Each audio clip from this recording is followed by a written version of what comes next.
¿Puede un motor de avión succionar a una persona y dejarla con vida, aunque parezca increíble? Sí ocurrió. ¿Has visto esto con tus propios ojos? Un hombre fue succionado por el motor de un jet y sobrevivió. Ocurrió durante la Operación Tormenta del Desierto en 1991.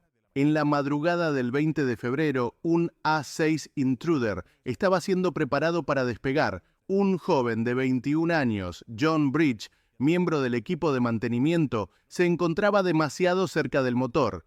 En un instante, fue absorbido por la entrada de aire del motor a reacción. La fuerza fue tal que le arrancó las gafas, el chaleco, el casco y las herramientas que llevaba en las manos. Y estos detalles fueron clave para salvarle la vida. ¿Por qué no murió? Esos objetos entraron antes que su cuerpo en el motor, provocando una explosión interna que dañó las palas.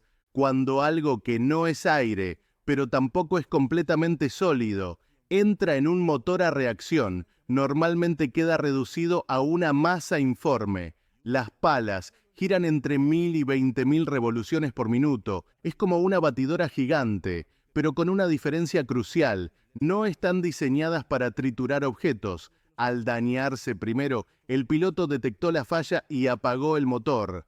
Durante 3 minutos eternos, mientras los sistemas se detenían, Bridge estuvo al borde de la muerte. Contra todo pronóstico, sobrevivió con una clavícula rota, un tímpano perforado, algunos cortes menores, nada más.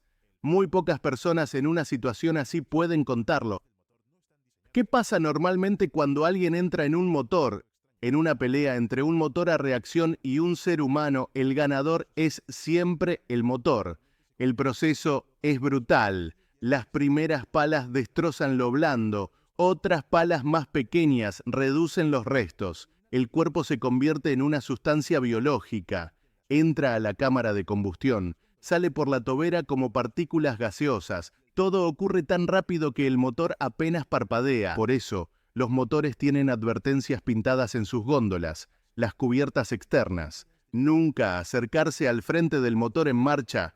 Alejarse si el motor está por encenderse. Distancia segura, 10 metros al frente y a los lados. La parte trasera también es peligrosa. Puede generar vientos de hasta 190 kilómetros por hora a 60 metros. Puede lanzar escombros, pero la zona más peligrosa es el frente del motor. Objetos grandes también pueden ser succionados. En 2009, un Boeing 747 llegó a succionar un carro de equipaje, un objeto metálico, pesado, absorbido como si nada. ¿Por qué no se colocan rejillas protectoras? Puede parecer lógico, pero sería peor. Una rejilla capaz de resistir impactos sería muy pesada. Si se desprende, podría causar una explosión. Provocaría fallas más graves que un ave. Por eso, un pájaro es menos peligroso que una estructura metálica. Para probar motores y parabrisas existe un dispositivo real, el cañón de pollos. Funciona con aire comprimido y dispara aves enteras,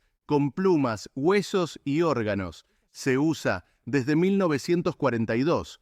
Hoy existen versiones más modernas, pájaros artificiales de silicona.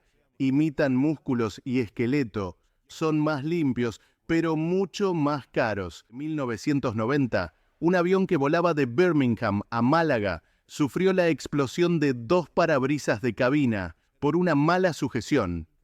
El piloto, Tim Lancaster, fue succionado parcialmente fuera del avión a 7.000 metros de altura. 2 auxiliares lo sujetaron por las piernas durante 15 minutos infernales, mientras el avión volaba a 650 kilómetros por hora. Sobrevivió. Y después volvió a pilotar. En 2008, un avión en Florida chocó con algo a 450 metros de altura. El análisis de ADN reveló algo imposible.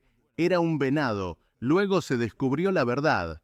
Un buitre negro había comido un venado, luego chocó contra el avión y confundió a los científicos. No había venados voladores todavía. En 2012, en México, un Boeing no tripulado fue estrellado deliberadamente para estudios científicos. Antes, la tripulación saltó en paracaídas. El avión impactó a 230 kilómetros por hora. Solo los maniquíes resultaron heridos. La NASA ya había hecho algo similar en 1984, en el desierto de Mojave. El primer maniquí de pruebas fue un humano real, un médico militar que se sometió a aceleraciones extremas. Soportó más de 20 gigas, una desaceleración de 46 G, costillas rotas, retina desprendida, ceguera temporal. Sobrevivió. Hoy sería impensable.